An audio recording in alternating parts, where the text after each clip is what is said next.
আমরা শুরু থেকেই বলে আসছি যে চক্কর এটা একটা murder mystery, at the same time এটা একটা কমপ্লেক্স রিলেশনের গল্প, একটা কমপ্লেক্স ভালোবাসার গল্প, একটা কমপ্লেক্স চিটিংয়ের গল্প বলা যায়। সো ওই ক্ষেত্রে আমরা বলবো যে যেহেতু দুইটা জিনিস, একদিকে মার্ডার মিস্ট্রি আর একদিকে একটা রিলেশনের কমপ্লেক্সিটি আছে, সো দর্শক একটু ঘোরের মধ্যেই থাকবে। এবং মানে যেহেতু ঈদে আসতেছে, ঈদ আমাদের খুবই সন্নিকটে, বাকি জিনিসগুলো আসলে দর্শক আসলে জাজমেন্ট করবে। দেখেন, আমি যতই কথা বলি এখন যে আমার ছবি এই হয়েছে ওই হয়েছে, এটা আসলে কোনো কিছুই ম্যাটার করে না।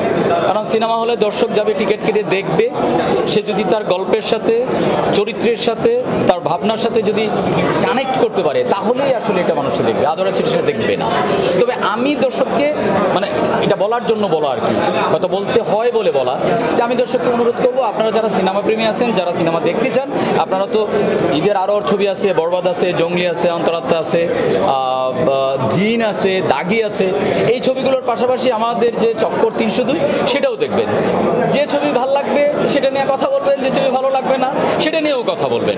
সো আমি অনুরোধ করব, এই ঈদের যে 6টা ছবি আসতেছে সবকটা ছবি আপনারা দেখবেন। এখন আপনি যে প্রশ্নটা করলেন যে চক্কর কি সব শ্রেণীর অডিয়েন্সকে কানেক্ট করবে কিনা, এখন আমি রিলিজ দিচ্ছি শুধুমাত্র মাল্টিপ্লেক্সগুলোতে, তার মানে একদম নিশ বা কি বলে মানে রাজধানী কেন্দ্রিক যেগুলো, চিটং একটা হলে চলবে।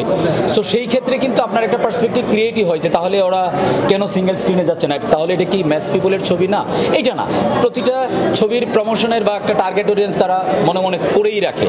সো আমার এখন আপাতত টার্গেট হলো যে ঠিক আছে, আমি মাল্টিপ্লেক্সগুলোতে দেই, তারপরে দর্শক কথা বলো। আমি আরেকটা ইন্টারভিউতে বলছিলাম যে আমার ছবি যতটা না আমি প্রমোশন করে মানুষের কাছে পৌঁছাবো, স্প্রেড করবো, তার চেয়ে আমার বিশ্বাস যে হল থেকে দর্শক বের হয়ে এটা ওয়ার্ড অফ মাউথ ক্রিয়েট করবে। হ্যাঁ, মানে ঠিক আছে, এটা সন্তান তো আছে, সেটা তো দেখতেই পাচ্ছেন, এটা প্রথম প্রেমের মতো, এটা আসলে অনেক দিন পর্যন্ত এটা মাথায় থেকে যাবে, মৃত্যু পর্যন্ত থেকে যাবে। প্রথম প্রেম যেরকম ভোলা যায় না, অনুভূতিটা আসলে এরকম।